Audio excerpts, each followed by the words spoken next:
Hi, if you're new here, all you need to know is that I've watched the first season of the One Piece live-action adaptation, and now, for the first time ever, I'm reading the manga, and, more specifically, the first 100 chapters that the live-action has covered so far. With all of that said, let's begin. Today I'll be covering the chapters in Volume 9, from 72 to 81. This was a rough volume, and I mean rough in the best way possible. I already knew what was coming from the live action, but the manga still made me cry again, plus there were some things that really elevated this arc for me. I almost want to say this was the best volume so far. I think Volume 5 still holds the most special place in my heart, and I also loved Volume 7 very much too, but the writing quality in Volume 9 felt next level good. So, as always, let's go and talk about it roughly in a chronological order. The volume starts with Arlong planning to kill Genzo, potentially even the whole village, and Usopp is the one who interferes. I love how his knees are shaking, and yet he still does what's right. Out of the Straw Hats, it's really difficult to pick my favorite character, because they are all different and wonderful in their own ways. But Usopp occupies a special place in my heart. I think I have a soft spot for characters like him, characters who are scared but do the right thing regardless, because they feel way more human than characters who simply look like they have no fear. It's the same reason why I loved Kobe. It's hard to believe that in the manga we hadn't seen him since chapter 7. But going back to chapter 72, we get the confirmation that, yes, Nojiko knows what Nami is doing and supports her. In fact, later in this volume, we find out that everyone knows, and I have many thoughts on that, but I'll address it a bit later on. The scene switches to Zoro, and I love how he was just chilling in Arlong's throne after beating up his fishmen. I also love his respect for Luffy, how he was determined to go after Nami purely because he'd promised Luffy that he would. And finally, I loved the pun that Nami's up to something fishy. There are so many puns in One Piece manga. Obviously, not everything can be easily translated, but the translators clearly try, and I think that all those puns just add a little extra fun to the manga. Chapter 73 starts with Zoro talking to Hachi, and it was so sweet how Hachi just helped him. I know that later in this volume he did horrible things, but I can't deny that when it comes to fishmen, Hachi is the only one who kind of seems like a lovable character to me. Then we get to meet the main character of this volume, and that is Momo the Sea Cow. Luffy seriously killed me when he looked at Momo and said, "Look at all that beef." This whole sequence was insanely fun, but Luffy just has a very specific brand of comedy. Most of my favorite jokes in One Piece were made by him, and this one also goes on that list. It was also very sweet how Sanji was fully prepared to feed that poor hungry creature, but then switched up pretty quickly when that same poor creature tried to eat him along with the food. Even if this volume was rough emotionally, even if One Piece can get really dark sometimes, I love how one common thread that's always present in each chapter is the fact that One Piece is simply a very fun and enjoyable story. After that, we see how Zoro arrives at Cocoa Village to look for Usopp, who was just here, while Usopp is brought to Arlong Park, where Zoro was up until recently. Characters were constantly just missing each other, and I think it was a pretty fun structure to have. It allowed for everyone to have their own fun little side missions, their own moments to shine, while in the live action, everyone was together all the time.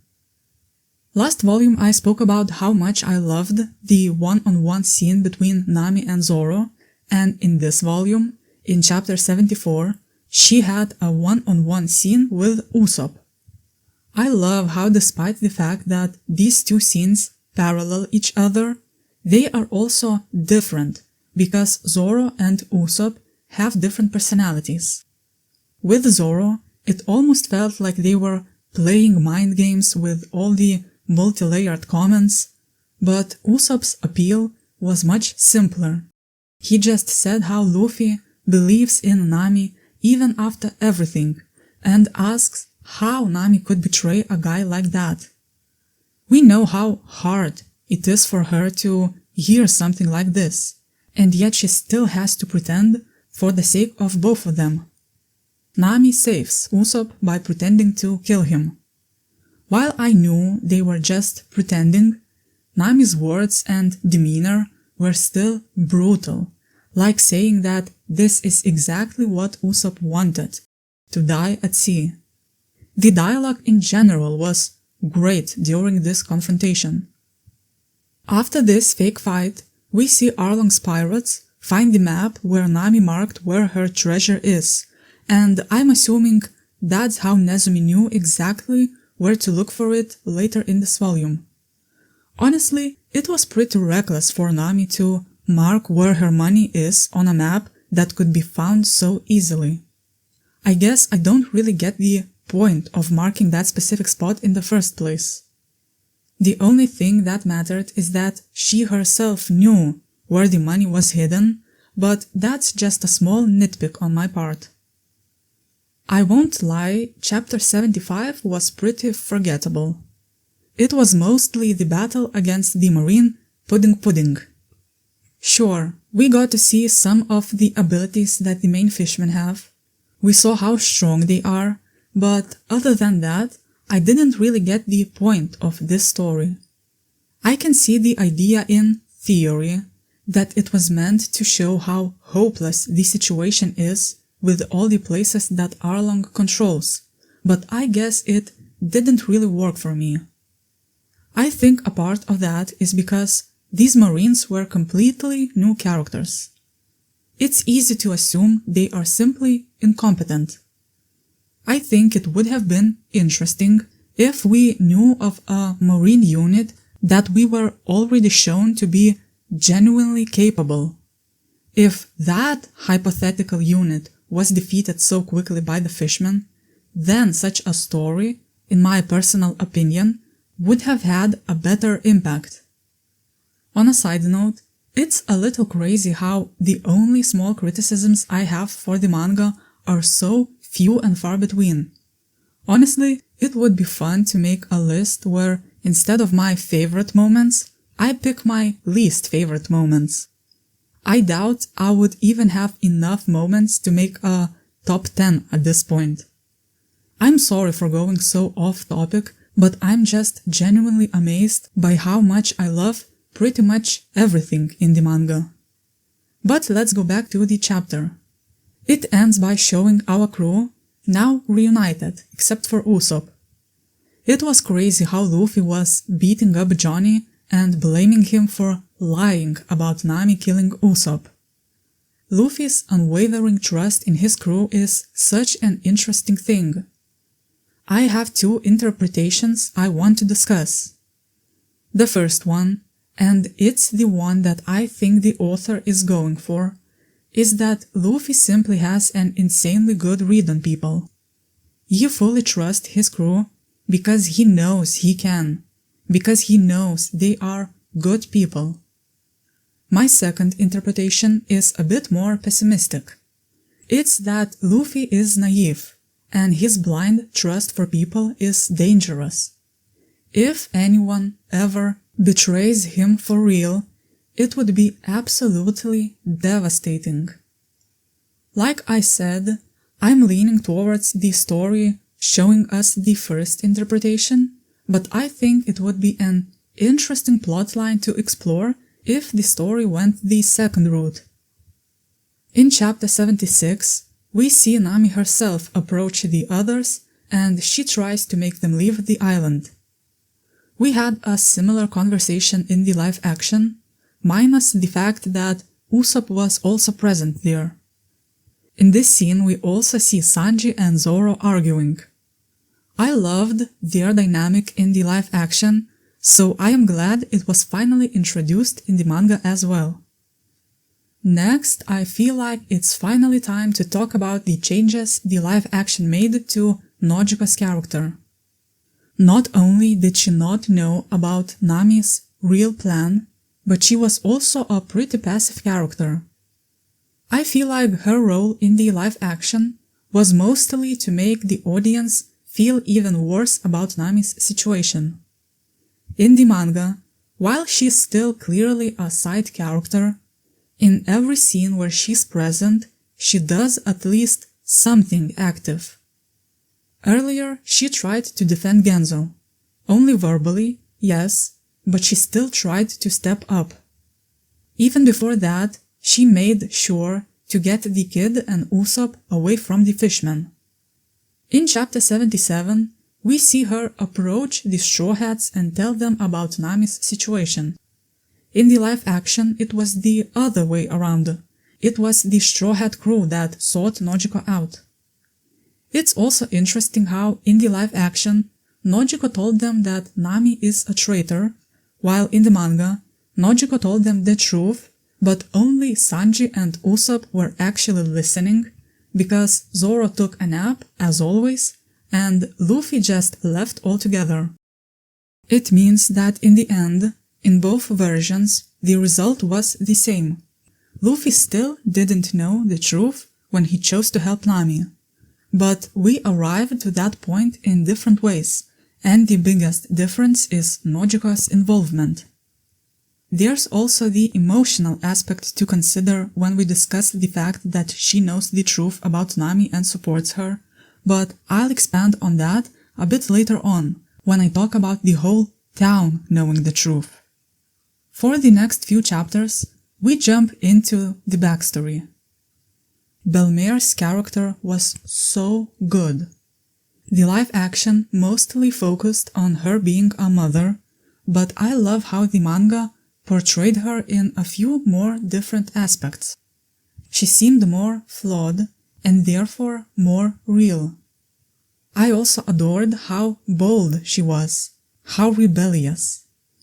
I think it was a pretty funny joke how she promised to pay Genzo for the book with her body, and later we saw Nami repeat the same words, because that's what kids do. They copy their parents, even if Nami probably didn't even understand what she was saying in that moment. I want to mention that I love that, structurally, we hear about Nami's dream in this flashback, and not at the end of the season how the live action did. Dreams is such an important aspect of this story. Nami dreams of drawing the map of the whole world, which means that if it weren't for Arlong and their deal, Luffy would be the exact kind of person she would have loved to meet and team up with. Hearing about her real dream in the flashback means that the readers know she wants to join Luffy and why she wants to join him. In the live action, once the Arlong Park arc was over, it seemed that Nami joined the crew mostly from a sense of fondness and gratefulness, and it wasn't until the very end of the season that her dream was stated explicitly. Maybe it's a small difference in the grand scheme of things, but I feel like it makes the audience interpret the live-action Nami differently than how the manga makes readers interpret her. But let's go back to the chapter. While the live-action showed how poor this family is, the manga focused on that a lot more, especially by showing how Belmere isn't even eating enough, because she gives all the food she can afford to her daughters, but she tries to brush it off by saying she's on a diet. Nami is a smart kid, of course, so she sees right through Belmere and keeps saying how she would be happier if she hadn't adopted the kids. This whole thing hurt so much.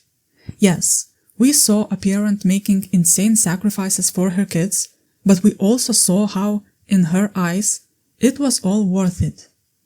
It's a very real situation. If I'm being honest, when it comes to real life, I have my own specific and strict beliefs about parentage. I think if you are not ready to be a parent 100%, both mentally and physically, then you absolutely shouldn't be.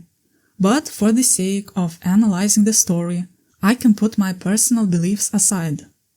In the context of the story, this whole situation is truly touching and beautiful, even if it's also so painful. In the live action, I wasn't a fan how Belmere hit Nami, and I'm still not a fan of that scene in the manga. But I can also see how the story is trying to portray how Belmere is an imperfect human, with her own struggles and mistakes, with her own suffering and frustrations. She decided to become a mother when she wasn't ready for it, maybe not even suited for it, but it was still objectively better than abandoning the girls. She's doing the best she can, so while I'm not a fan of violence against kids, I think the story portrayed how beautiful and loving and important this family is, even through all their struggles and imperfections. This whole thing is strengthened when we jump into a flashback within a flashback. In the live action, Belmere was injured but otherwise relatively fine when she found the girls. In the manga, she was about to die when Nojiko approached her with Nami in her arms. The line, "So she decided to live," hit me like a ton of bricks. Belmere was important to the girls, sure, but the girls were just as important to her.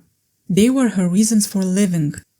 Nami said how she would have been happier if she hadn't adopted them, but that's absolutely not true. Belmere is happier and even alive in the first place precisely because she adopted them. Basically, I love how this whole situation is pretty nuanced. It's not black and white, but all the imperfections make this story feel way more real. Chapter 78 dealt with the pirates attacking and with Belmere's death. I didn't think the manga would be more painful than the live action, but it somehow was. First, in the live action, Arlong just found their home like it was inevitable. In the manga, the painful thing is that their house was actually very hard to notice. The pirates would have left them alone if it wasn't for the smoke in the chimney, and the smoke was there because Belmere was cooking to make up for the fight she had with Nami earlier. It's just so painful because this tragedy happened due to pure bad luck. I also loved how Belmere actually kicked Arlong before putting a gun in his mouth. In the end, it didn't mean much, but it was still a badass moment that was removed in the live action. Another difference is how Belmere's sacrifice makes so much more sense than it did in the live action. Don't get me wrong, the sentiment in the live action was still beautiful.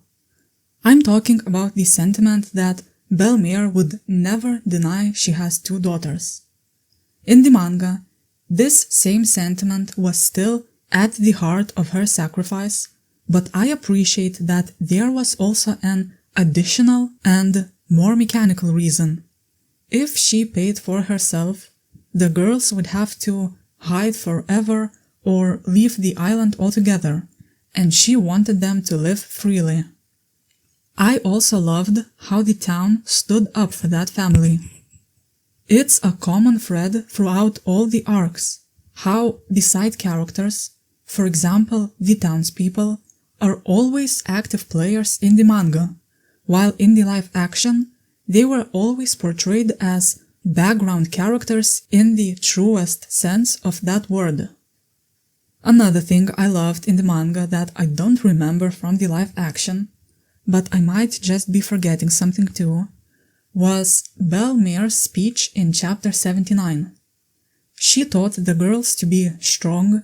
She also told them to never lose the ability to laugh, and how, if they survive, happy times will come their way. I think that in the live action, what made this backstory so emotional was Belmere's death itself. But in the manga, the things that made me cry the most were all about their relationship and its eventual loss, not just the loss of life. One more aspect I want to highlight is Nami's guilt. How she felt like people got hurt because they were trying to help her. So she asked them to stop helping her because she didn't want to see anyone else getting hurt. It makes the moment when she asks Luffy for help even more meaningful than it already was. The way how Nami joins Arlong is a bit different in both versions. In the manga, the pirates notice her maps and pretty much kidnap her, while in the live action, she approaches them herself. The end result doesn't really change, but I feel like the difference makes sense with how the town's reaction was changed in the live action. In the live action, everyone hated Nami, so it made more sense that she was the one who sought out the pirates. But in the manga, everyone knew about the sacrifices Nami was making, so it also makes sense that she was taken against her will initially. And since I already addressed that, let's talk about the town knowing the truth. In the live action, everyone hated Nami. In the manga, she still thought that everyone other than Nojiko hated her, but in reality, they didn't. I feel like in the end, we get two very different stories emotionally. And I mean emotions for the audience, not the characters within the story. In the live action, it was all about the tragedy of Nami's character. She was truly alone and hated, and the focus was on her and only her. In the manga, instead of it being about the tragedy of Nami's character alone, it was also more about the tragedy of the whole situation. Nami thought that she was hated, when in reality, the town was counting on her. But what if she knew that they knew? It would probably make her feel even worse.